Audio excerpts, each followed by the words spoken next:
Settle in now. You are comfortable. You are safe. There is nowhere you need to be and nothing you need to do. The night is quiet around you, and it will stay quiet. All that is here is a gentle voice and a long, slow story about the most ordinary things in the world. And here is something worth knowing before we begin. Somewhere in England right now, there is a room. It is probably a county archive. It smells of old paper and dust and the faintest trace of something wooden and dry. And in that room, on a shelf, there is a ledger. It is brown. Its cover is worn at the corners. Inside it, written in a careful hand, are the names of people who lived hundreds of years ago. Not kings, not generals, farmers mostly. People who paid a small tax on their grain. People who registered the birth of a child. People who noted in careful ink that they had fixed a fence along the edge of a common field. Those names are still there. Those names have been there, quietly, for centuries. And that is the thing about ordinary history. It endures, not because it is exciting, but because it is real. Because someone, somewhere, thought it worth writing down. And because the world those people lived in, the world of small payments and seasonal routines and local customs and careful records, that world is the world that made everything else possible. You do not need to remember any of this. You do not need to stay awake. If you drift off now, that is perfectly fine. The story will continue. It will be here, moving slowly if you surface again. And if you do not surface until morning, that is fine too. We are going to wander, gently, through the quiet parts of British history, through the parts that do not often appear in textbooks, through the parts that happened every day to everyone, without ceremony or fanfare, through the parts that were simply life. Close your eyes, if you like. Let your body settle, and let us begin at the very beginning of ordinary things. Part 1. The fields. Long before there were roads worth speaking of, before there were towns of any real size, before most of the things we associate with England had taken shape, there were fields. Fields divided by low banks of earth. Fields divided by hedgerows. Fields divided by nothing at all, just a shared understanding among neighbors about where one person's land ended and another's began. This is one of the quieter mysteries of early English life. How did people know?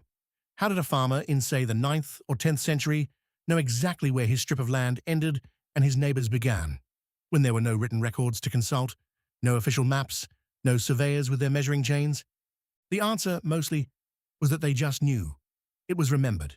It was passed from one generation to the next in conversation, in walking, in the annual ceremony of beating the bounds, where the people of a parish would walk together along the edges of their territory, stopping at each boundary marker, each ancient stone or tree or ditch, and noting it in memory. This is how knowledge worked for a very long time. Not written down, not filed away, held in people's heads and in their feet and in the rhythm of their walking. Let that settle. Let the image of those people walking slowly along the edges of their fields become something soft and distant. They walked in spring, usually, when the light was returning, but the ground was still soft, when the hedgerows were just beginning to show green. They walked at a pace that was neither hurried nor lazy. They stopped often. Someone pointed at something, someone else nodded, and then they moved on. The open field system. This is one of the quieter, stranger features of medieval English life, and it is worth understanding slowly and without urgency because it shaped the landscape and the daily experience of English people for hundreds of years. In many parts of England, especially the Midlands and the South, land was not divided into individual farms as we think of farms now. It was divided into large open fields, sometimes 2 or 3 per village, and each field was itself divided into long, narrow strips. Each family in the village held a number of these strips, scattered across the different fields. This meant that no single person held all the good land, and no single person held all the bad land. The strips were distributed so that everyone had some of each. A strip was approximately 1 furlong long, about 220 yards. That is the length of 1 furlong, which is itself a word that comes from furrow long, the length of a furrow that could be ploughed before the ox needed to rest and turn. 1 furrow, long enough for an ox to need a rest. Everything was built on that scale. Everything was built on the patience of the animal and the strength of the person guiding it and the quality of the soil and the season of the year. You do not need to remember this. It is simply something that was true once, for a very long time. It is the kind of truth that sits quietly at the back of things. The strips were managed communally. This is important, or at least it is interesting. Even though a family owned their strips in some legal sense and the fields as a whole were managed together. Decisions about what to plant and when to plant it were made collectively. The village would decide together that the west field was to lie fallow this year, and that the east field was to be planted with winter wheat, and that the south field would be sown with peas and beans. Peas and beans. Not exciting, but important, because peas and beans are legumes, and legumes restore nitrogen to the soil. And so by rotating crops, by leaving fields fallow, by managing the land carefully across the seasons, these farmers were maintaining fertility without knowing the chemistry of it. They knew it worked. They had seen it work. They passed that knowledge on. 3 fields, 3-year rotation, 1 fallow, 1 winter grain, 1 spring grain or legumes. And then it began again. The year turning, the fields turning, the slow rhythm of it, repeated so many times that it became invisible, like breathing. Let yourself drift a little now. Let the fields recede. Let the strips of land become something abstract, something peaceful, like lines drawn on a map you are not required to read. There is something comforting about the regularity of it, about knowing that in a village in Oxfordshire, in the year 1100 or 1150 or 1200, the same decisions were being made, the same slow consultation, the same walking of the fields in autumn to decide what would be planted in spring. The world changes, and yet the soil needs the same things it always needed. Rest, mostly. Part 2. The records begin. At some point, people began writing things down. This is not as obvious as it sounds. Writing was expensive and slow. Parchment was made from animal skin. Ink had to be prepared. The people who could write at all were few, and they were busy with other things. Writing something down was a decision, a commitment of resources, a statement that this thing mattered enough to preserve. And so the things that were written down tell us a great deal about what people thought mattered.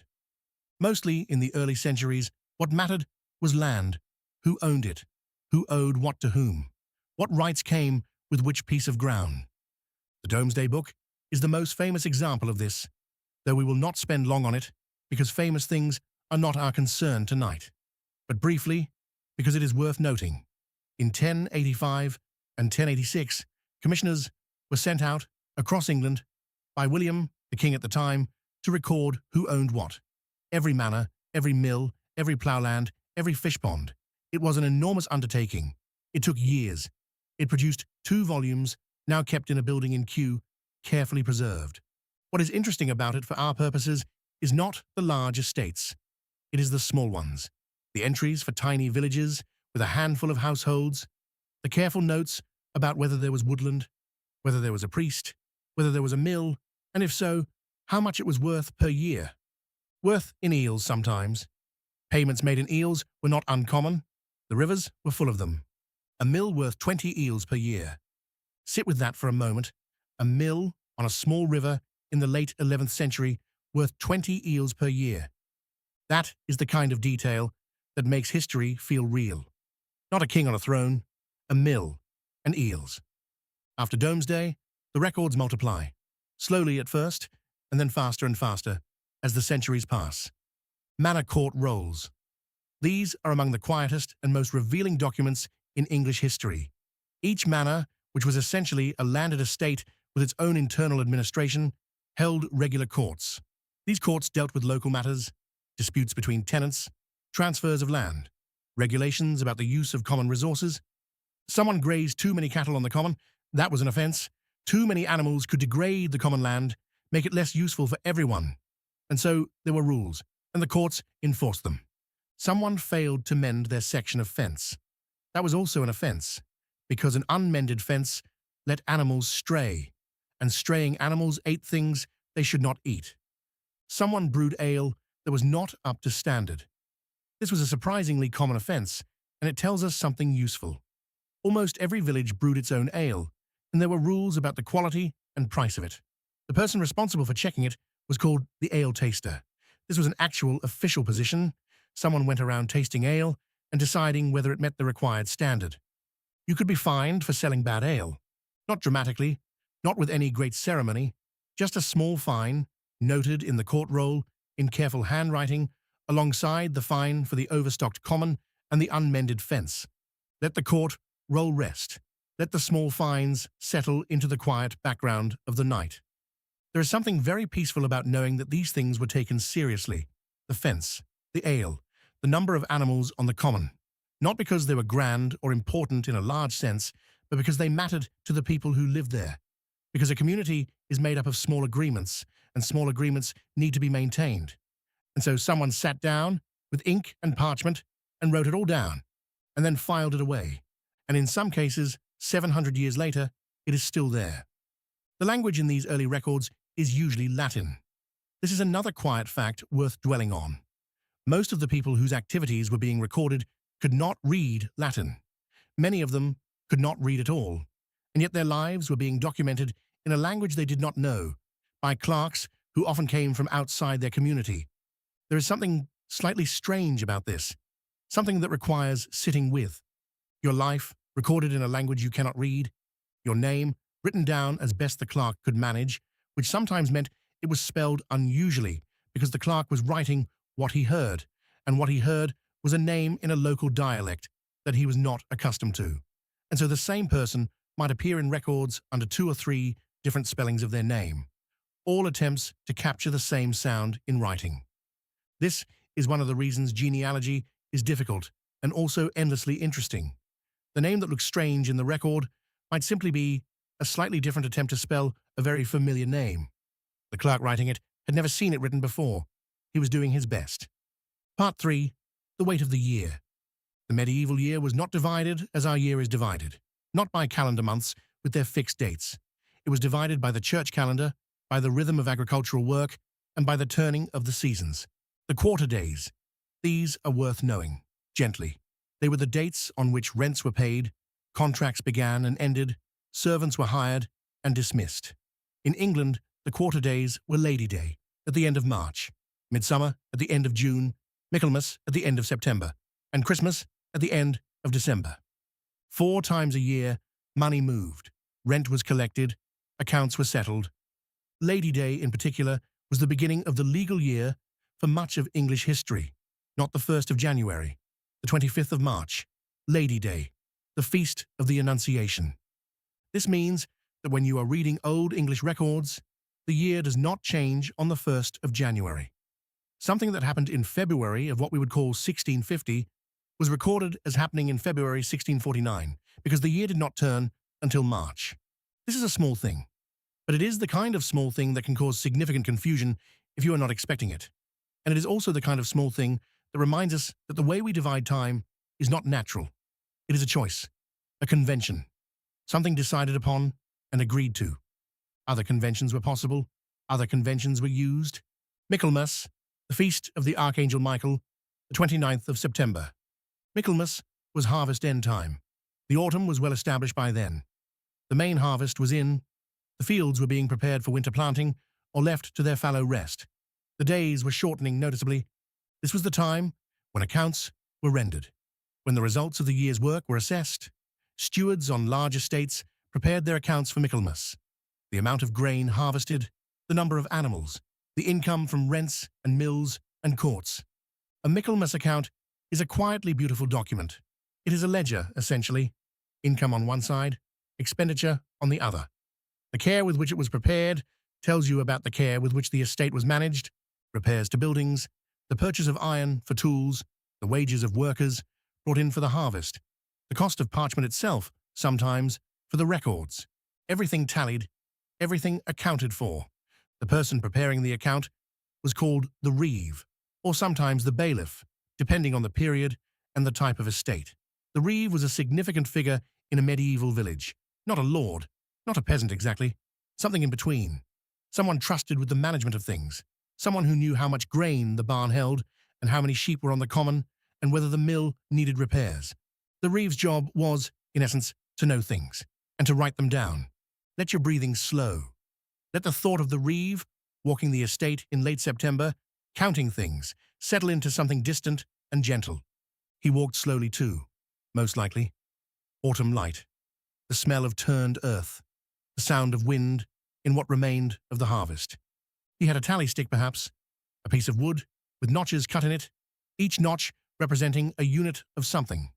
Before paper was common, before literacy was widespread, the tally stick was how numbers were kept.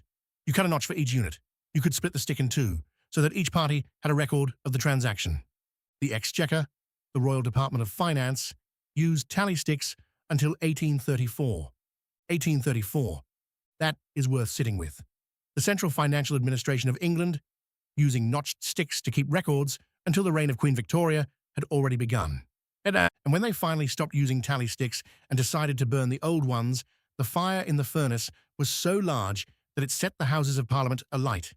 We will not dwell on that. It is slightly too dramatic for tonight, but it is worth noting very gently that the ordinary business of record-keeping is connected to everything, even sometimes accidentally to fire. Part 4. The movement of people. People in medieval England did not move around as much as we might assume. Most people lived and died within a few miles of where they were born. The village was the world, for most practical purposes. And yet people did move, slowly, for specific reasons. The most common reason was work. Young people, particularly, often left their home village to find work elsewhere. They might go to a nearby town. They might go to a larger estate that needed workers. They might go to a monastery that needed labor. This movement was not invisible. It was noted. The lord of a manor had rights over the movement of his unfree tenants. A serf, or villain, technically needed permission to leave the manor. They had to pay a fine called chevage, a payment for the right to live outside the manor. Chevage, a small payment, a recognition that you had left and that your leaving was noted. There were also payments when a daughter married, because when a daughter married and left the manor, she was no longer available to work on it, and so her father paid a fine called merchet, an acknowledgement that a valuable worker was departing. These payments were small. They were not punishments exactly. They were administrative fees, part of the system of obligations that tied people to the land they lived on. And then, in the middle of the 14th century, something changed. We will mention it briefly and then move on. The plague, the Black Death. We will not describe it. We will not dramatize it. We will simply note that in the late 1340s, a very large number of people died, perhaps a third of the population of England, perhaps more in some areas. And after that, the labor market changed, because suddenly there were fewer workers, and workers who survived could ask for higher wages. And the system of obligations that had tied people to specific manners became harder to enforce, because if you mistreated your workers, they simply left. This is one of the quieter consequences of catastrophe. Not the dramatic change, which happened quickly, but the slow, decades-long adjustment of ordinary life, of wages and rents and the terms on which people worked. The change did not happen overnight. It happened gradually through thousands of small negotiations, thousands of incremental adjustments, thousands of small moments where a worker asked for more and a lord reluctantly agreed. Let that gradual shift settle. Not a revolution, not a proclamation, just many small conversations, repeated across many years until the world had moved. This is how most change happens, actually. Not in a sudden moment, in the accumulation of small moments, in the patient insistence of ordinary people on slightly better conditions. It is not very exciting, as history goes, but it is real, and it is honest, and it is comforting, in a way. Part 5. The Parish. The Parish. This is one of the great administrative units of English history. It did not disappear. It is still there, technically, even now, though its functions have changed enormously. A parish was, originally, a church district, the area served by one church and one priest. It had a specific geographic boundary. Everyone within that boundary belonged to that parish. They paid tithes to its church. They were baptized and married and buried in it. The tithe was a tax. 1/10 of agricultural produce paid to the church. 1/10 of the grain. 1/10 of the wool. 1/10 of the lambs born in spring. Someone counted the lambs. This is not something we think about often, but it is worth thinking about, slowly, in the quiet. Someone, each spring, went through the flocks and counted every 10th lamb. set it aside, marked it. This one is for the church. The vicar took the small tithes, the grain and produce that grew from the soil. The rector took the great tithes in the parishes where the two rolls were separate.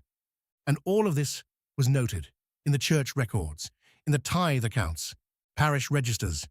In 1538, Thomas Cromwell, who was at the time the king's chief minister, issued an order requiring every parish in England and Wales to keep a register of baptisms, marriages, and burials. Every parish, every baptism, every marriage, every burial. This is one of the quiet turning points in ordinary English history. Before this order, there were records of wealthy and notable people. There were the manor court rolls with their small fines and land transfers. But there was nothing that systematically recorded the basic facts of ordinary life across the whole country.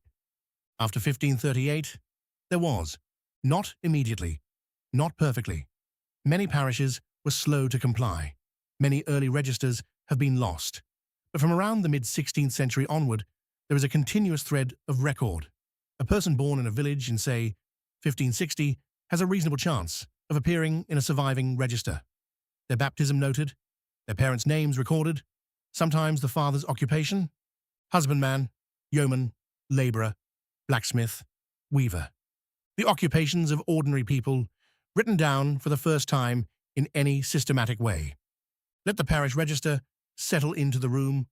Let the names on its pages be imaginary for a moment, not specific people, just the general category of person. A child baptized in an English village in 1565. A couple married in an English village church in 1583. An old man buried in English ground in 1601. Their names recorded, their existence confirmed. It is a modest sort of immortality, not the immortality of fame or great deeds, the immortality of the register, the fact that someone thought it worth noting that they had lived. The church itself was the center of parish life, in ways that are difficult to fully imagine now, not just for religious services, for everything. The churchyard was a meeting place, a market sometimes. The church porch was where legal notices were read and business was conducted. The church building was the sturdiest and most permanent structure in most villages, and it served as a kind of community center. The vestry meeting. This is a quietly important institution. The vestry was technically the room in the church where vestments and records were kept. But the vestry meeting was the meeting of the principal inhabitants of the parish to conduct parish business. Roads, poor relief, the appointment of parish officers, the assessment of rates. The vestry meeting was a kind of local government, not elected in any formal sense for most of its history, just the people who turned up and took responsibility. The larger landowners usually, the vicar, the more substantial farmers. They met, they discussed, they decided, not often. 4 times a year, usually, in connection with the quarter days. Sometimes more if something needed deciding. And someone took notes. Part 6, the Poor Law. For a very long time, the care of the poor was understood as a Christian obligation. Communities looked after their destitute members because the church taught that this was what people should do. Then, in the 16th century, things became more formal. The Elizabethan Poor Law of 1601 is one of those pieces of legislation that shaped English life for centuries without most people knowing much about it. It created a system of legally enforceable parish poor relief. Every parish was responsible for its own poor. Overseers of the poor were appointed each year in the vestry meeting to administer relief. The overseer of the poor was an unpaid position. It rotated among the more substantial inhabitants. You did not necessarily want the job, but it was your turn, and so you did it. The overseer collected the poor rate, a local tax. They distributed relief to those who could not support themselves. They arranged work for those who could. They managed the parish poorhouse where it existed, and they kept accounts. The accounts of overseers of the poor are among the most detailed and intimate records of ordinary life that survive from the 17th and 18th centuries. Payments to specific people, named individuals, to Widow Brown, for bread, 2 shillings. To Thomas Fletcher, being sick, 3 shillings and 6pence. For shoes for the children of John Smith, 1 shilling and 4pence. The specificity of it, the names, the amounts, the reasons, a community deciding collectively that it was responsible for these specific people, writing it down, paying the money, There was a principle called settlement. Settlement law was one of the quieter, stranger aspects of English social history. The idea was that each person had a specific parish in which they were legally settled. Their parish of settlement was responsible for supporting them if they fell into poverty. This created a question. What determined settlement? And what happened when a poor person ended up in a parish that was not their parish of settlement? The answer was removal. A poor person who did not have a settlement in the parish where they were found could be removed by order of the justices of the peace and returned to their parish of settlement. This led to a great deal of paperwork. Settlement examinations. These are documents in which a poor person, or a potentially poor person, is examined by justices of the peace and asked about their history. Where were they born? Where had they lived? Where had they worked? Had they been apprenticed? Had they paid rates in any parish? The answers to these questions determined their settlement. And so we have, in county archives across England, thousands of these examination documents. Ordinary people, often elderly or sick or destitute, sitting before the justices and telling the story of their life. Born in such a village, moved to another at the age of 14 to work for a farmer. Worked there for a year. Moved again. Married. An entire life, compressed into a few paragraphs for the administrative purpose of determining which parish had to pay for their upkeep. It is not a dignified process, perhaps, but the records it produced are remarkable, and they are full of ordinary people who would otherwise have left no trace at all.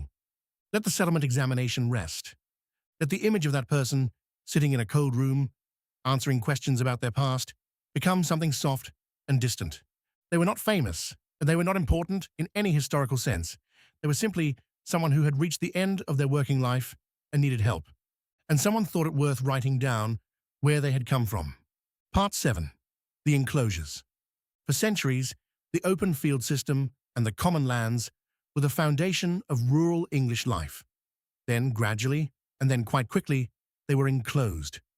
Enclosure is the process by which open fields and common lands were divided up and hedged or fenced, turning them into private farms. This happened over several centuries, but the great wave of parliamentary enclosure took place between roughly 1750 and 1830. Parliamentary enclosure was exactly what it sounds like. An Act of Parliament was passed for each specific parish, authorizing the enclosure of its open fields and commons.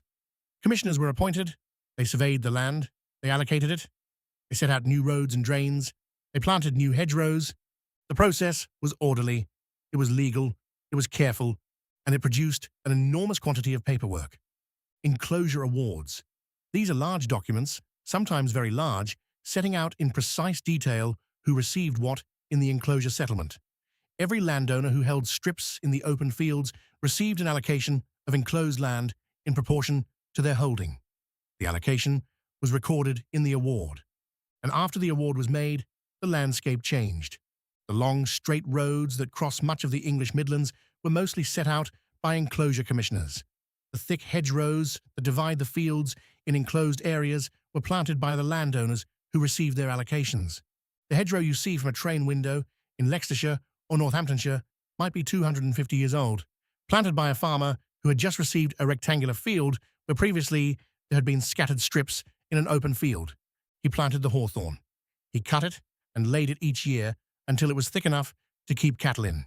And 250 years later, it is still there. The commons. Let us think about the commons for a moment. Common land was land to which certain people had rights. The right to graze animals, the right to cut peat for fuel, the right to gather wood, the right to fish. These rights were specific and limited. You could not do just anything on the common. You had rights to specific things, in specific quantities. The right to graze 20 cattle, perhaps, or 10 sheep. Not more. The limitation was important. If everyone exercised their rights, the common could sustain everyone. If anyone exceeded their rights, the common suffered, and so did everyone. This is called the stinting of the common. The stint was the individual limit, and keeping to the stint was one of the things that manor court rolls recorded and enforced. Someone had too many cattle on the common. Fined. Someone had cut more peat than their right allowed. Fined. The commons worked because everyone accepted the limits, and the limits were enforced quietly and regularly by the community itself. When enclosure came, the commons were divided up. Not everyone who had rights to the common received land in exchange. Those with documented rights, with clear legal claims, received allocations. Those whose rights were customary, unwritten, passed down through practice rather than documentation, often received nothing. This is one of the quieter injustices of English history. Not a dramatic injustice, not carried out through violence, carried out through process, through the careful application of a legal framework that recognized written rights and not unwritten ones. The person who had grazed their cow on the common all their life because their parents had, and their grandparents had, and everyone in the village had always understood that this was their right, that person might find, at enclosure, that they could not prove their right in the way the commissioners required, and so they received nothing. This happened many times, in many parishes. The records are quiet about it. The enclosure awards do not express regret. They simply list who received what. But there are other records, petitions, letters, complaints sent to Parliament, the voices of people who felt that something had been taken from them. Not loud voices, not famous ones, ordinary people, writing as clearly as they could manage, saying that this did not seem right. Let the fields rest now. Let the hedgerows settle into the background. Let the open fields recede into something dimly imagined, wide and flat and divided by nothing but low ridges in the earth. You do not need to keep track of any of this. It is just history, moving slowly, as history does. One system giving way to another, one way of organizing the land giving way to a different one. The grass grows the same way in both. Part 8. The Market Town. Every week, in a market town somewhere in England, a market was held, not just in the Middle Ages, not just in some distant historical period. The market towns of England have been holding weekly markets in many cases for 800 years or more. The right to hold a market was granted by the Crown. A market charter, a formal document giving a specific town the right to hold a market on a specific day of the week, and sometimes a fair for one or more days per year. The market day was the economic hub of the week. Farmers brought produce, craftspeople brought goods, buyers came from the surrounding villages. It was not a dramatic event, it was a routine one. Every Tuesday, if Tuesday was your market day, the same thing happened. The stalls were set up, the buying and selling took place, the stalls were taken down, someone regulated it.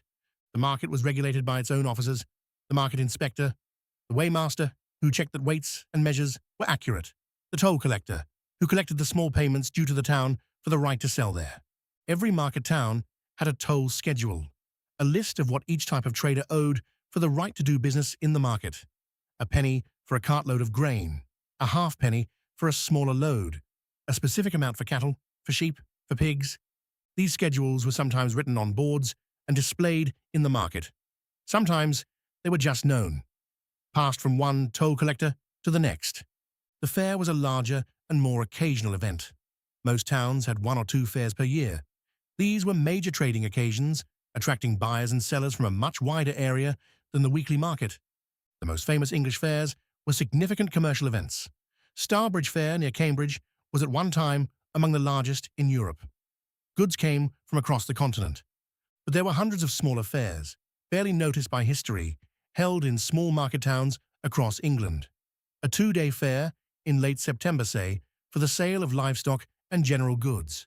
Sellers arrived the day before, stalls were set up, animals were penned. And on the day of the fair, business was done. Hired. This is a word worth pausing on. Hiring fairs were a specific type of fair held in many towns, particularly in the North and Midlands. These were the fairs where farm servants were hired for the coming year. Young men and women who wanted work stood in the market square and indicated their trade. A shepherd might carry a crook, a dairymaid might carry a small pail, a ploughman might carry a whip. An employer would approach, ask about their experience, negotiate terms. If they came to an agreement, a small coin would change hands, the fastening penny, or the earnest it was called. This was the seal of the deal. Once this coin was accepted, the contract was made. The person who accepted the coin was hired for a year, starting at the next quarter day, and then they might go and spend the rest of the fair day enjoying themselves. There would be stalls selling food and trinkets. There might be a small entertainment of some kind, but mostly the hiring fair was business. Quiet, ordinary business. Let the hiring fair settle. Let the image of those young men and women standing in the square, carrying the symbols of their trades, become something soft and gentle. They were nervous, perhaps, hoping for a good employer, hoping for a comfortable situation, hoping most of all for steady work and a dry place to sleep. Not large hopes, but real ones. Part 9. Roads and their repair. For a very long time, the roads of England were maintained, in theory, by the parishes through which they passed. In theory. In practice, the roads of England were frequently terrible. The obligation to repair the highways dated from a 1555 Act of Parliament. This act required every parish to maintain the roads within its bounds. Each year, a surveyor of highways was appointed. Parishioners were required to contribute several days of labour per year to road maintenance. The statute labour. You owed a certain number of days' work on the roads, or you could pay someone to do it on your behalf. The surveyor organised the work. He decided which sections of road needed attention. He arranged for the necessary materials, gravel mostly, or broken stone, or in some areas, sand or clay. The surveyor of highways was another of those unpaid, rotating, mildly unwanted parish officers. You took your turn. You did your best. The roads may or may not have improved significantly as a result. Many of them did not. Travellers in 17th and 18th century England wrote extensively about the state of the roads, not always in complimentary terms. Mud, deep ruts, sections impassable in wet weather. This was not just inconvenient. It was a significant economic problem. Goods could not move efficiently. Markets could not function well if roads were unreliable. And so, from the early 18th century, turnpike trusts began to be established. A turnpike trust was a private body, created by Act of Parliament, with the power to take over the maintenance of a specific road and charge tolls for its use. The tolls paid for the maintenance. The trust was managed by trustees, usually local landowners and merchants who had an interest in keeping the road in good repair. The turnpike gate, the toll gate, was the physical symbol of this system. A gate across the road, operated by a tollkeeper who collected the appropriate charge before allowing passage. The charges varied by type of vehicle and type of cargo. A coach paid one amount, a cart paid another. Cattle paid by the head. The tollkeeper lived in a small toll house beside the gate. These small houses are still visible in many parts of England, often octagonal or with a distinctive bow-shaped front, designed to give the keeper a clear view down the road in both directions. Living in a toll house was a strange life, in some ways, never far from the road, always available, up at all hours when traffic was passing, but steady, predictable. The road went by, people paid, the gate opened. The turnpike system transformed English roads over the course of the 18th century. Not overnight, gradually, road by road, act by act, and the improvements made possible the coaching era, that period in the late 18th and early 19th centuries when fast mail coaches moved across England at speeds that had previously seemed impossible. York to London in 24 hours, Edinburgh to London in 40 hours or so. This seemed almost miraculous to people of the time. But we should not get too excited about this tonight. The coaches are a bit dramatic, a bit too fast for our purposes. Let us think instead about the tollkeeper, sitting in his small octagonal house by the gate at 2 in the morning, hearing the approach of hooves, getting up, opening the gate. The coach goes through, the coins change hands, the gate closes, the night is quiet again. Part 10. The Census. Every 10 years, since 1801, with one exception, during the Second World War, England and Wales have conducted a census, a national count of the population. Everyone recorded, everyone enumerated. The early censuses were relatively simple, just numbers. How many people in each parish? How many houses? How many engaged in agriculture? How many in trade? How many in other occupations? But from 1841 onward, the census recorded individuals by name, and from 1851 onward, it recorded their ages, their occupations, their birthplaces, and their relationship to the head of the household. This is one of the great documentary events of ordinary English history.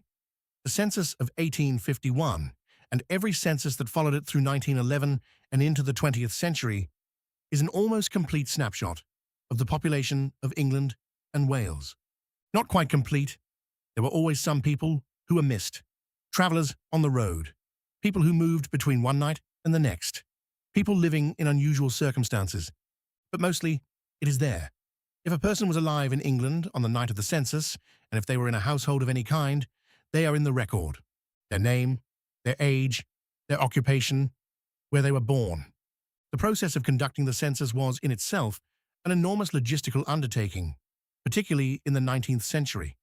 The country was divided into registration districts, then into sub-districts, then into enumeration districts.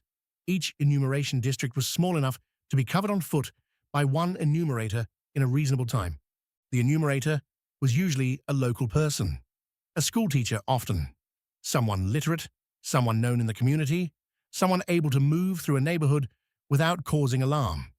The enumerator delivered schedule forms to each household before census night. The head of the household was supposed to fill in the form, but many could not. Literacy was not universal in 1851.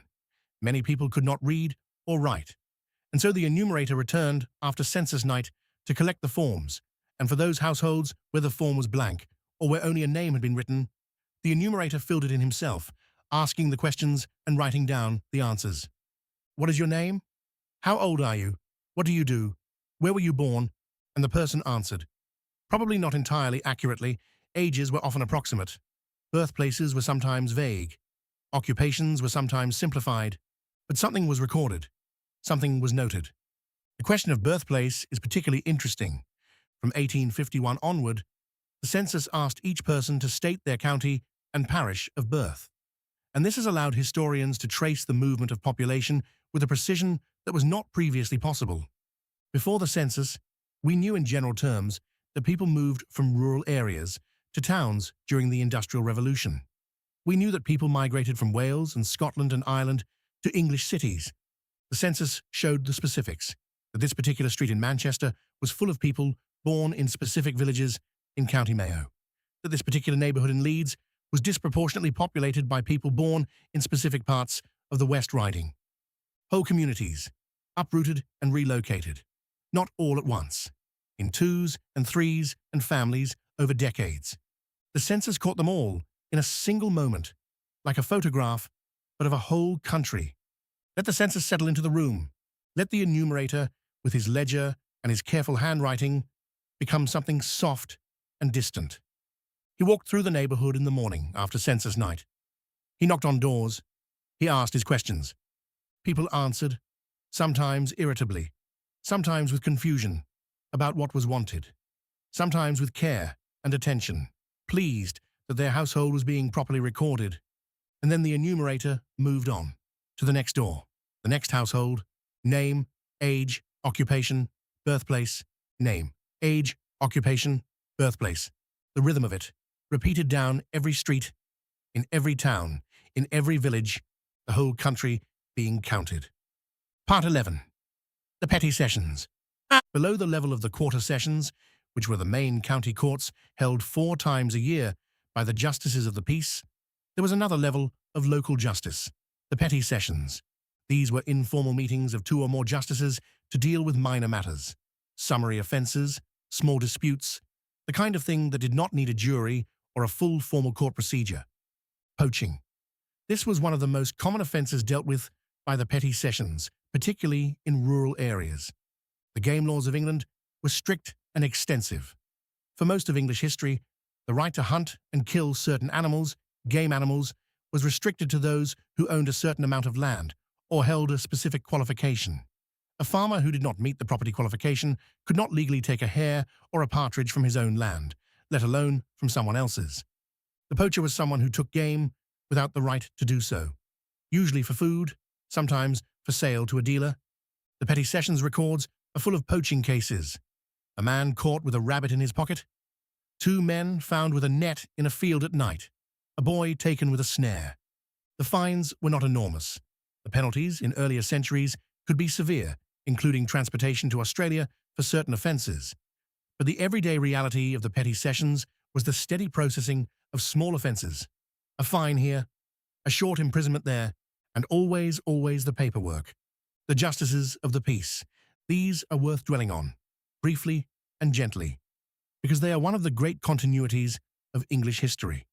From their establishment in the 14th century through to the 20th, The justices of the peace were the backbone of local government and local justice in England.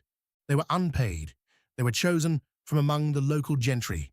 They held their commissions from the crown, and they did an enormous amount of work.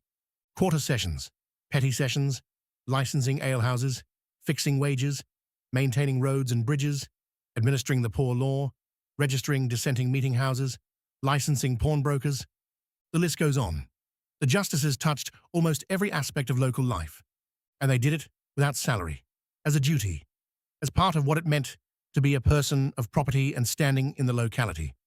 This is a strange thing to think about now, an entire system of local government run by unpaid volunteers, not always competent, not always fair, but persistent, present. There, meeting 4 times a year at the quarter sessions and at other times as needed, doing the business of the county. Let the quarter sessions settle, let the long tables and the formal proceedings and the careful clerks become something background and gentle.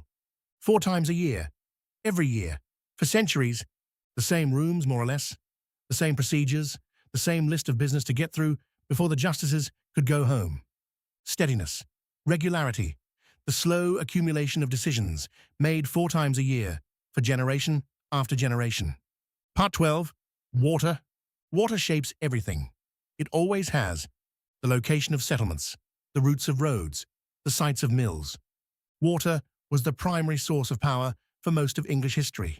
Before steam, before electricity, before any of the things we now associate with industrial power. Water, falling through a mill wheel, turned millstones, ground grain into flour. Every village in England with a stream of any size had a mill or had access to one.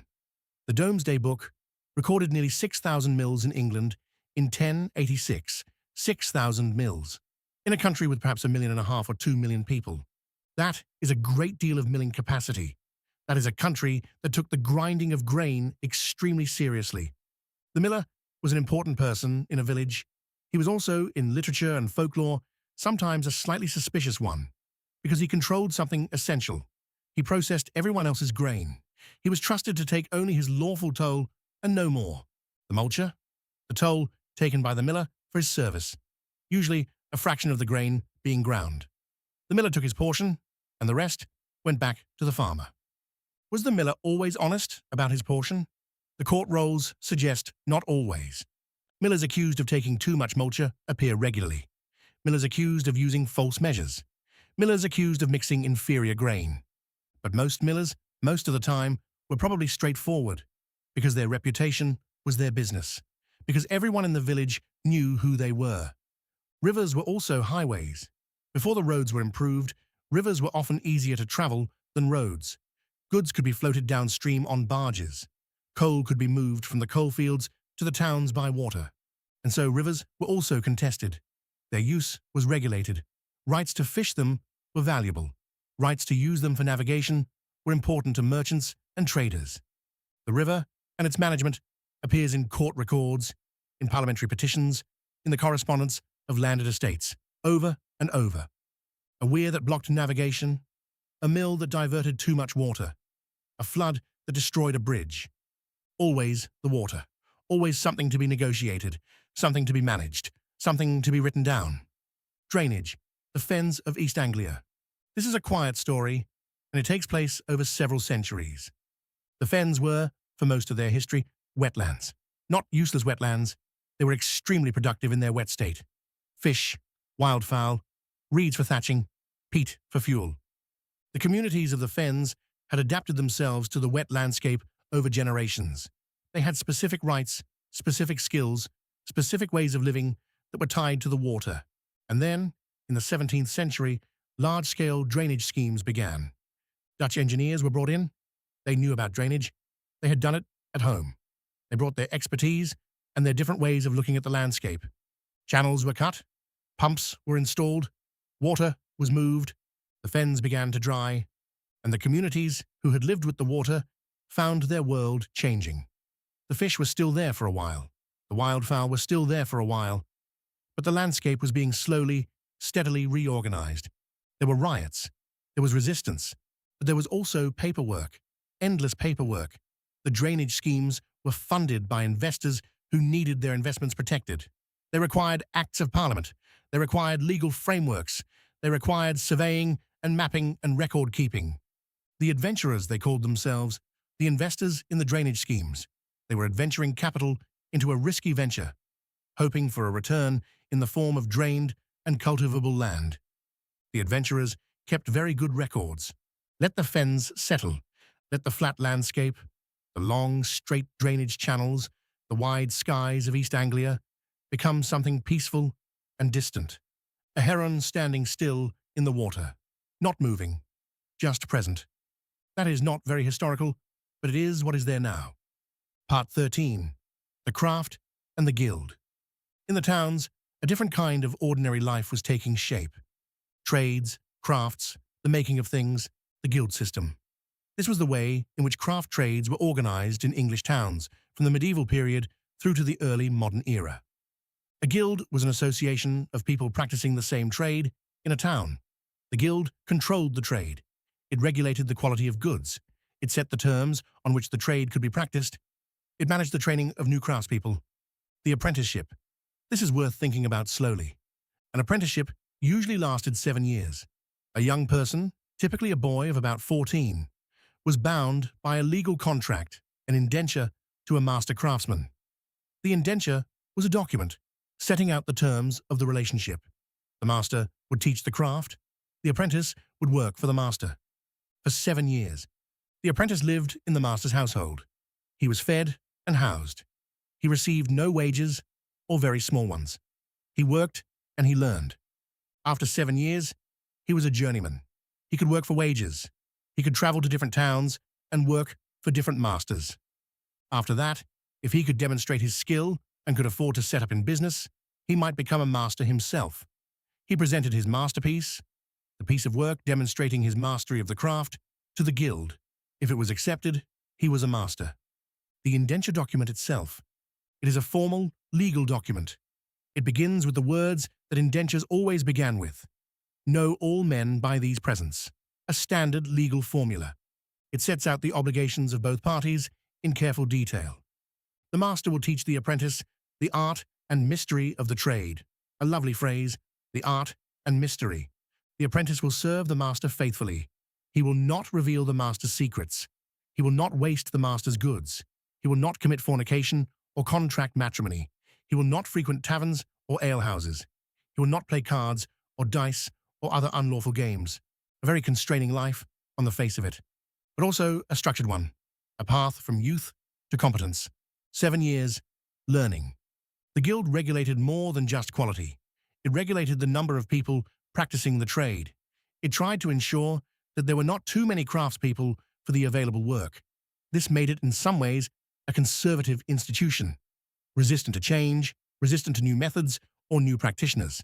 But it also provided stability, a framework within which the craft could be practiced reliably. The guild wardens inspected goods. They checked whether they met the required standard.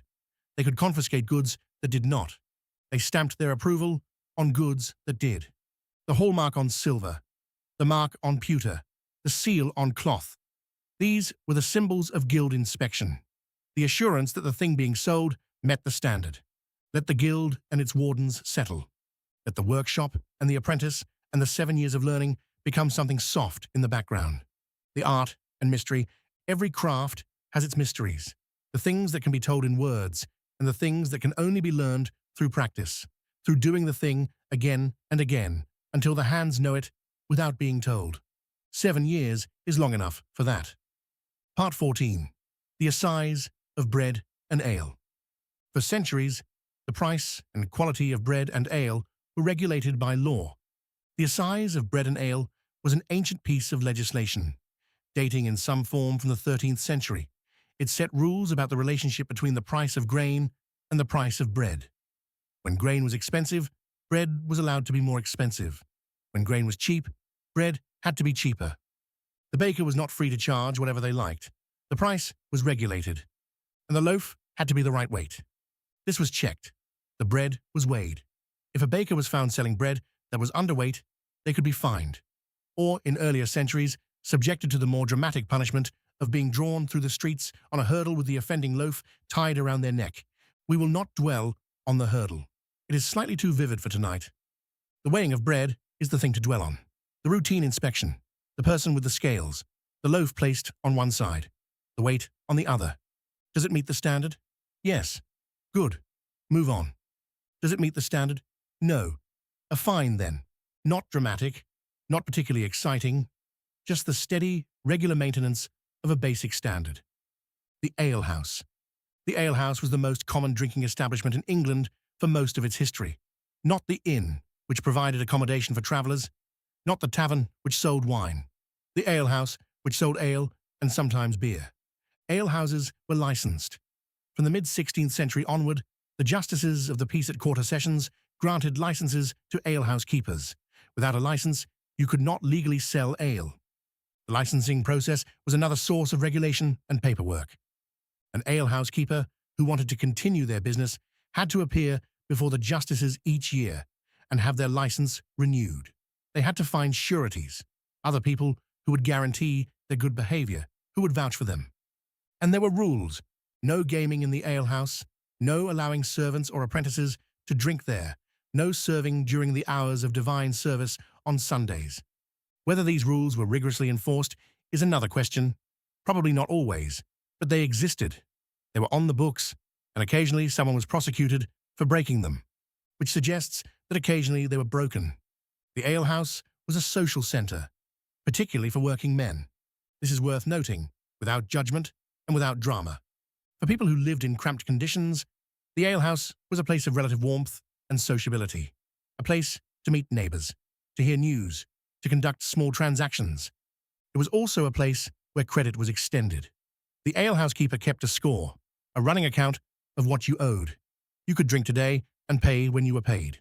The score, the running account in chalk on a slate, or in the alehouse keeper's mental record, not sophisticated finance, but credit nonetheless.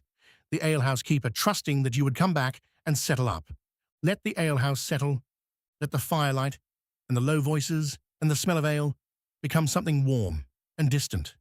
People sitting together, not doing much, talking, resting, after the day's work. Part 15. The church calendar and the rhythm of rest. Not all of ordinary life was work. The church calendar provided a structure of rest and celebration throughout the year. Saints' days, holy days, the major festivals of the Christian year, Christmas, Easter, Whitsuntide, All Souls, All Saints. Modern historians have estimated that in medieval England, between the Sundays and the Saints' days, there were perhaps 150 non-working days in the agricultural year. Not all of these were full rest days, but they provided regular breaks in the rhythm of labour. The Reformation removed many of these days. The Protestant reformers were suspicious of saints' days as popish superstition. They reduced the number of holy days significantly. This was not universally welcomed. People liked their days off. There are complaints in the 16th and 17th centuries from working people about the reduction in holy days.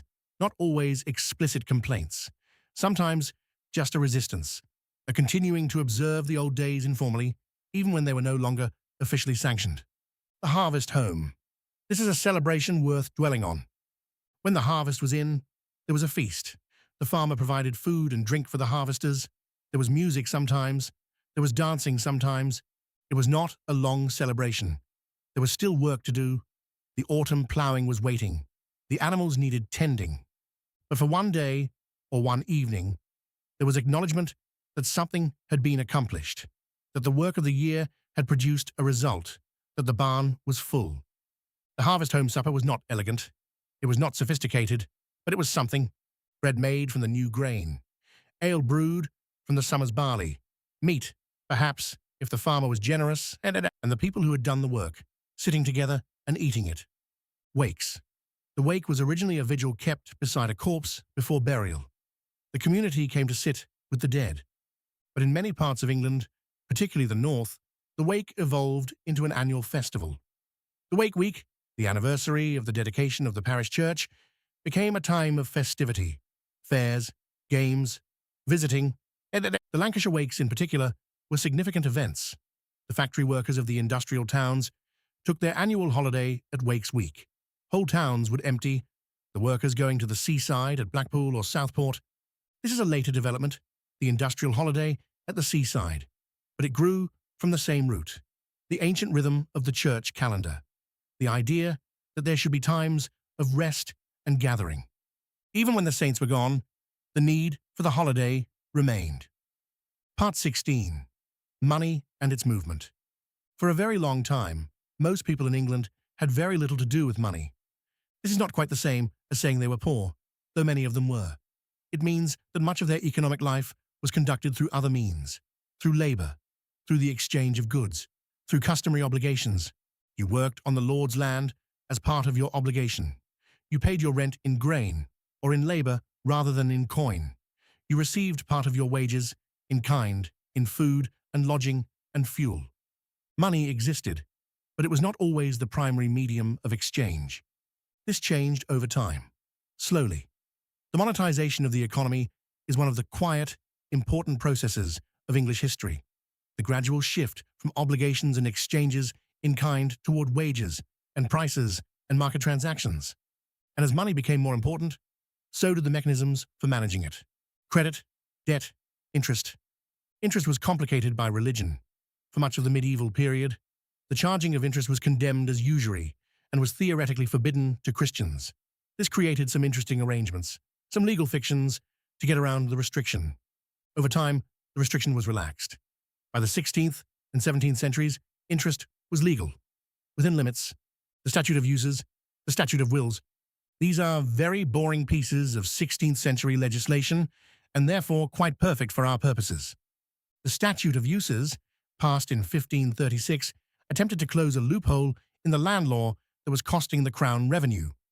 The loophole involved the legal concept of a use.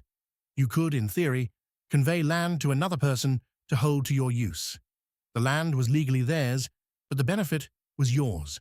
This allowed people to avoid certain feudal obligations that came with land ownership, including the payment to the Crown that arose when land was inherited. The Crown wanted these payments. Henry VIII was not pleased about losing them, and so the Statute of Uses was passed, collapsing the distinction between legal and beneficial ownership in most cases. The lawyers promptly found a new loophole. This is how much of legal history works. A rule is made to close a gap. The lawyers find a new gap. A new rule is made. The lawyers find another gap. The gap finding is not necessarily dishonest. It is often just cleverness, looking at the words of a statute and finding that they do not quite say what was intended. The Statute of Wills, passed in 1540, was partly a response to the Statute of Uses, allowing people greater freedom to dispose of land by will in exchange for accepting the feudal obligations that the Uses had been avoiding. A compromise. A lot of legal history is compromise. Let the Statute of Uses rest. Let the gap and the new gap and the legal compromise become something very distant and gentle. Lawyers in gowns, arguing carefully about words. Very quietly, important arguments. Part 17. The village and its officers. We have mentioned several of the officers who ran local life. The constable, the overseer of the poor, the surveyor of highways, the churchwarden. Let us think about the churchwarden for a moment. The churchwarden was one of the most ancient of the parish officers. 2 churchwardens were elected each year by the parishioners. They were responsible for the fabric of the church building, for managing its finances, for its property. The churchwarden's accounts are, like the overseer's accounts, among the most detailed records of ordinary parish life. Paid for mending the church roof, paid for a new bell rope, paid for washing the surplices, paid for bread and wine for the communion. The fabric of the church, maintained year by year, through small expenditures. Paid for catching a hedgehog? This one requires explanation. For a long time, the churchwardens were required to pay a bounty on certain animals considered pests: foxes, polecats, stoats, and hedgehogs. The hedgehog was considered, for reasons that are not entirely clear, to be a threat to cattle. It was thought, incorrectly, that hedgehogs sucked the milk from cows at night. They do not, but the belief was persistent, and the bounty was paid. The churchwarden's accounts of many English parishes, from the 16th to the 18th centuries, contain entries for the payment of small sums for dead hedgehogs. A halfpenny per hedgehog. Someone brought a dead hedgehog to the churchwarden and received a halfpenny. This happened regularly in parishes across England for 200 years or more. Let the hedgehog settle. It is not significant. It is simply true. Small payments for small things. The church warden's accounts full of these tiny transactions. A world in which a halfpenny was worth the trouble of bringing a hedgehog to the church warden. The constable. The parish constable was the lowest level of the law enforcement system, an unpaid, rotating office usually held for 1 year. The constable was responsible for maintaining order in the parish, for executing warrants, for conveying vagrants to the edge of the parish boundary, for mustering the parish contribution to the militia. It was not usually a glamorous or exciting job. In most parishes, in most years, very little happened that required the constable to do anything dramatic. But there were always the small matters, disputes between neighbors, an animal that had strayed, a person found drunk in the street, and always the paperwork, the constable's accounts, the expenses claimed for carrying out the duties of the office, paid for conveying a vagrant to the next parish, paid for executing a warrant, paid for attending the quarter sessions. The constable's accounts, like all the parish accounts, are a record of effort, of time spent on other people's business, of small duties undertaken because someone had to undertake them. Part 18. The Coming of the Inland Revenue, Taxation. This is perhaps the driest of all dry topics, and therefore among the most soporific, and therefore among the most appropriate for our purposes tonight. England has had some form of income or wealth tax for most of its modern history. The land tax, the assessed taxes, and then, from 1799, the income tax. William Pitt the Younger introduced income tax in 1799 as a temporary measure to fund the war against France. It was supposed to be temporary. It was abolished in 1802 when peace was briefly achieved. When war resumed, it was reintroduced. It was abolished again at the end of the Napoleonic Wars in 1816. Then, in 1842, Sir Robert Peel reintroduced it, again, temporarily, to cover a budget deficit. It has not gone away since. The income tax of 1842 was levied under 5 schedules. Schedule A taxed income from land and property. Schedule B taxed farmers on a proportion of their rental value. Schedule C taxed income from government securities. Schedule D taxed profits from trades, professions, and other miscellaneous income. Schedule E taxed wages and salaries from employment. These 5 schedules remained the basic structure of income tax for over a century. Schedule A, Schedule B, Schedule C, Schedule D, Schedule E. Not exciting, not meant to be exciting. Just 5 ways of categorizing the different kinds of income that people might have. The Board of Inland Revenue. This body was created in 1849, bringing together the previously separate bodies responsible for taxes and stamps and other fiscal matters. It occupied, eventually, Somerset House on the Strand in London, a large, imposing building on the north bank of the Thames with a courtyard. Civil servants worked there. They worked in rooms full of desks and ledgers. They assessed tax returns. They corresponded with taxpayers. They issued forms. The government form. This is a subject worthy of its own extended meditation. The government form is one of the great instruments of the modern state. It is a standardized document requiring the provision of specific information in a specific format. It is designed to make the collection of information efficient, to allow it to be processed and aggregated. The form reduces a person to a set of answers. Not all of the person, not even most of the person, just the information that is required for this particular administrative purpose. Your name, your address, your income for the previous year, your allowances, filled in, submitted, processed. The information enters the system. A number is arrived at, a demand is issued, or a refund is made. The person in the form is not a person exactly. They are a set of numbers, a category, a case. This is not sinister. It is just how administration works. It has to work at scale. But it is interesting to think about the distance between the form and the person who filled it in. Let the form settle. Let the desk and the ledger and the civil servant processing the tax return become something distant and gentle. He has a cup of tea on his desk, probably. The tea is getting cold. He is working through a pile of returns, one by one. This name, these numbers, this amount. Move on to the next.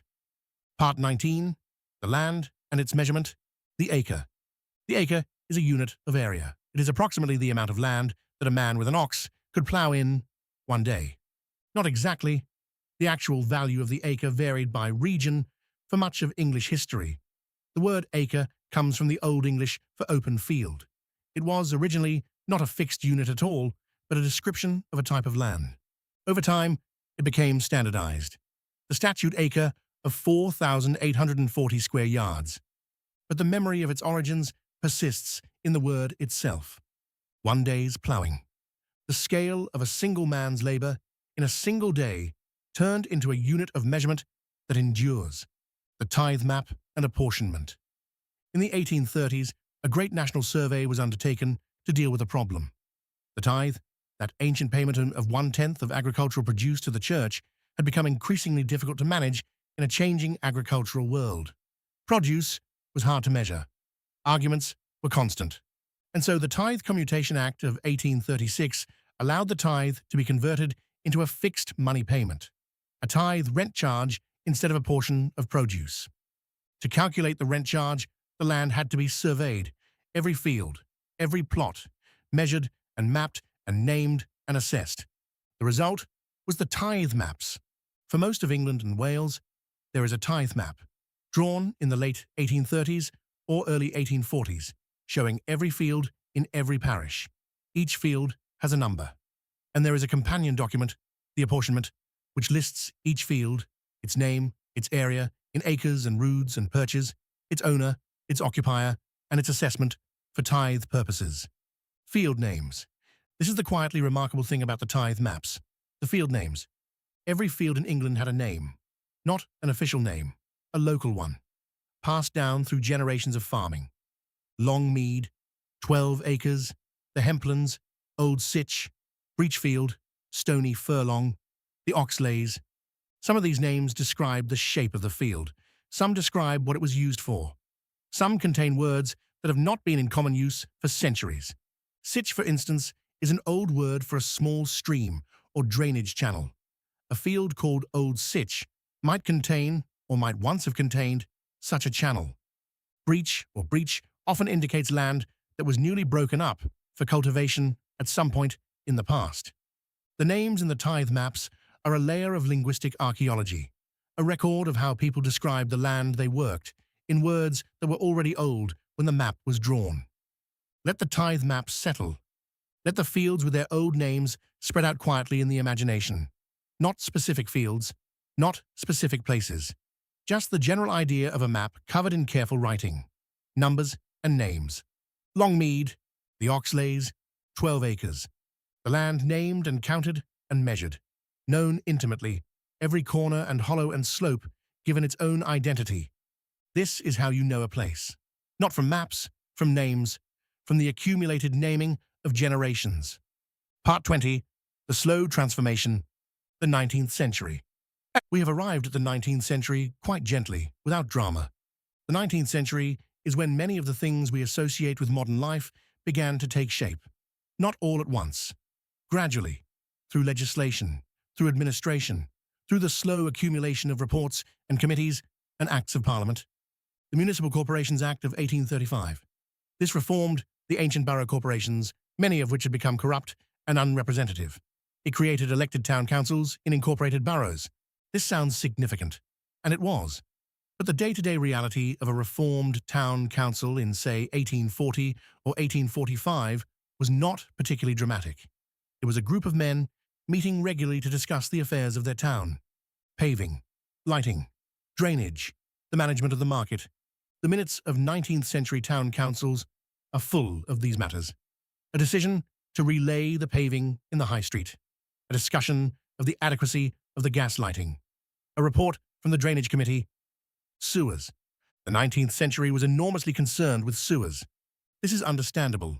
In the growing towns and cities, where population had increased rapidly, the existing arrangements for waste disposal were entirely inadequate. The consequences were unpleasant and sometimes fatal, and so the sewers were built.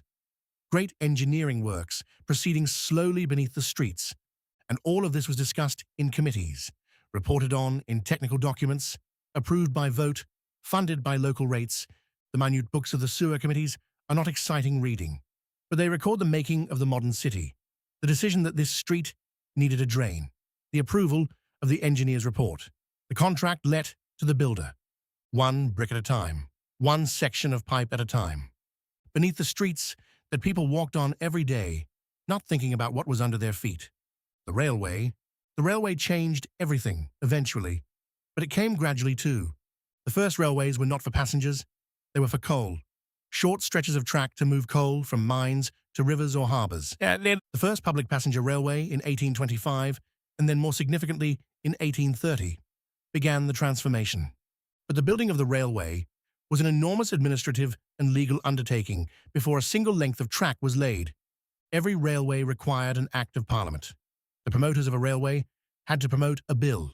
They had to advertise their intentions. They had to allow objections. They had to satisfy Parliament that the line was needed and feasible.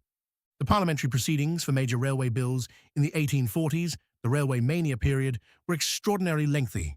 Teams of lawyers, expert witnesses, arguments about routes and engineering and the impact on property owners. Each property owner whose land the railway would cross had rights. They had to be compensated. The compensation had to be negotiated or determined by a jury. Thousands of property transactions, thousands of negotiations, and then the construction, which required, again, enormous administrative effort, contracts with engineers and contractors, the hiring of labourers, the management of materials. And after all of that, a train runs on a line of rails through the English countryside, and someone, on a platform, notes the time of its arrival in a ledger, on time. Or not quite. Let the railway settle. Let the line of track through the countryside, the regular passage of trains, the man with the ledger on the platform, becomes something distant and rhythmic. The train goes through. The time is noted. The train goes through again. Part 21. The schools. For a very long time, education was haphazard. Some children received it, some did not. What they received varied enormously by class, by location, by the availability of a school and a teacher. The church ran schools sometimes. Grammar schools, founded over the centuries, provided education for boys, usually with a focus on Latin and classical learning.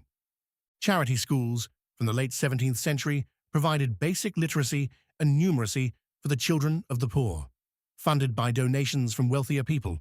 The dame school, a less formal institution, a woman in the neighbourhood, perhaps with some literacy, who would teach small children for a few pennies a week. Not much teaching often. The quality varied enormously. And then, in the 19th century, the state began to take an interest. The 1833 Education Act. This was the first time the British government directly funded elementary education. A small grant, £10,000, to assist in building schoolhouses. £10,000. It is not a large sum, not for an undertaking as large as educating the children of a nation, but it was the beginning. By 1870, and the Elementary Education Act created school boards with the power to establish schools in areas where provision was inadequate. By 1880, attendance was compulsory. By 1891, it was free. 50 years, from a £10,000 grant to universal free compulsory elementary education. 50 years of committees and reports and acts of Parliament, of building schools and appointing teachers and organising inspection. The school inspectors, Her Majesty's inspectors of schools. They visited schools across the country and wrote reports. The reports are careful, detailed, occasionally slightly weary. The school is well conducted. The children appear attentive. The premises are adequate, but the ventilation could be improved. Or the school suffers from irregular attendance, particularly at harvest time. Harvest time, even in the later 19th century, even after education was theoretically compulsory, children were still needed for the harvest, still pulled out of school to do work that had to be done. The conflict between the school schedule and the agricultural season was a persistent theme in the reports. Let the school settle. Let the classroom, the rows of children, the teacher at the front, the smell of chalk and dust and coal smoke, become something soft and old. A child writing on a slate, carefully, forming the letters, again and again, until they are right. Part 22. The Post Office, the Postal Service. This is one of the quieter miracles of modern life, the ability to send a piece of paper with writing on it from one part of the country to another, and for it to arrive. For much of its history, the postal service in England was expensive and unreliable. You paid for letters by the number of sheets and the distance travelled. The recipient usually paid, not the sender. The penny post reform of 1840.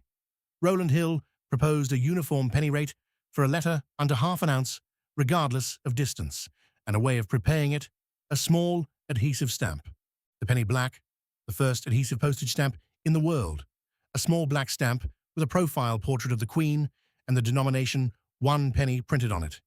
It went on sale on the first day of May, 1840, and the postal service was transformed. Letters became affordable for ordinary people. The volume of letters sent increased enormously, and with letters, connections between people who had moved away from their families, between businesses and their customers, between friends separated by distance. The ordinary letter. Dear Mother, I am well. The work is steady. I hope you are keeping in good health. I will come to visit at Easter if I can manage it. Your loving daughter, sent with a penny stamp, delivered the next morning in most parts of England by the postal service that ran like clockwork. The post came. Every day, quietly and reliably. The post office building itself. The post office was, by the later 19th century, a presence in every town and many villages. The red pillar box, introduced in 1852, was a presence on the street corner. The postman, with his bag, not a dramatic figure, a familiar one, walking the same streets every morning, delivering letters, delivering parcels, knowing every house on his round, knowing who expected letters and who did not. The letter falls through the letterbox. Someone hears it land. Part 23. The National Trust and the Preservation of Ordinary Things. We are moving toward the end now. Not because there is nothing more to say. There is always more to say. Ordinary history never runs out. But toward the end of our wandering. The late 19th and early 20th centuries brought something new to the accumulation of English history, a concern for preservation, a sense that old things, old buildings, old landscapes were worth keeping. The National Trust was founded in 1895. 3 people largely, Octavia Hill, Robert Hunter, Canon Rawnsley, not kings or prime ministers, a housing reformer, a lawyer, and a vicar. They were concerned about the encroachment of development on wild and beautiful landscapes, particularly in the Lake District. They wanted to preserve places for public access.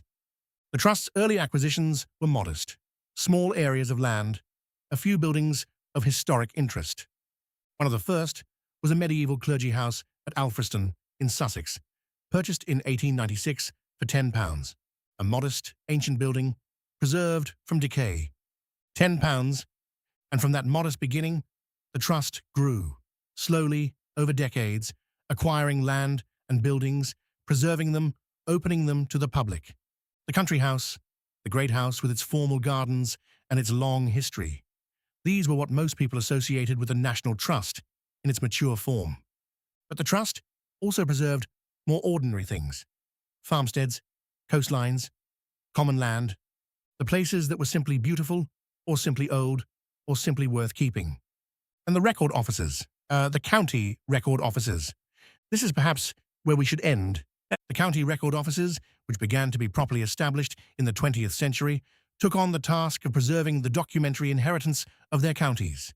The manor court rolls, the parish registers, the quarter sessions records, the overseer's accounts, the church warden's accounts, the enclosure awards, the estate papers, the tithe maps, all of it gathered, catalogued, preserved, in rooms with controlled temperature and humidity, in acid-free boxes, in carefully maintained conditions, so that someone, at any time, can ask to see the court roll from a manor in the 14th century, and it will be brought out, carefully, and placed before them. And they can read the names of people who paid small fines for grazing too many cattle on the common. 700 years ago. Still there. Closing. The archive. At night. Let everything settle now. Let the fields and the court rolls and the parish registers and the census returns and the tithe maps settle into a quiet background hum. Let the reeve walking his estate in late September become something soft and distant. Let the enumerator with his ledger become something soft and distant. Let the church warden paying a halfpenny for a hedgehog becomes something soft and distant. Let the apprentice in his master's workshop, learning the art and mystery of the trade, become something soft and distant. They are all still there in a sense, in the records, in the boxes, in the archive, in the carefully preserved pages. They are not calling out to be remembered. They are not dramatic or important in any large sense. They are simply present, as they always were. Present in the small decisions that kept a community functioning, in the small payments that maintained a road or fed a poor widow or marked the passage of a season, in the slow accumulation of ordinary effort over centuries that made the landscape and the institutions and the habits and the customs that we still live among. You are very comfortable now. Your breathing is slow and easy. The night is quiet. All of this is very far away and very gentle. The archive is closed. The archivist has gone home. The boxes are on their shelves in the dark. The documents are resting. The names are resting. Longmead, the Oxleys, 12 acres, the art and mystery, the toll on a cartload of grain, a halfpenny for a hedgehog, and the fastening penny at the hiring fair, Lady Day, Michaelmas, Midsummer, Christmas, the quarter days turning, the year turning, the slow rhythm of it, repeated until it became invisible, like breathing. You do not need to remember any of this. It will be there, quietly, in the archive. It will be there in the morning. It will be there in 100 years. It is patient. It has always been patient. And now the voice grows quieter, and the fields are empty in the autumn light, and the names on the page are small and faded and legible only if you lean close. And there is no reason to lean close tonight. Tonight is for rest, for the slow settling of everything, for the night doing its patient work. The record is closed. The archive is quiet. Sleep well.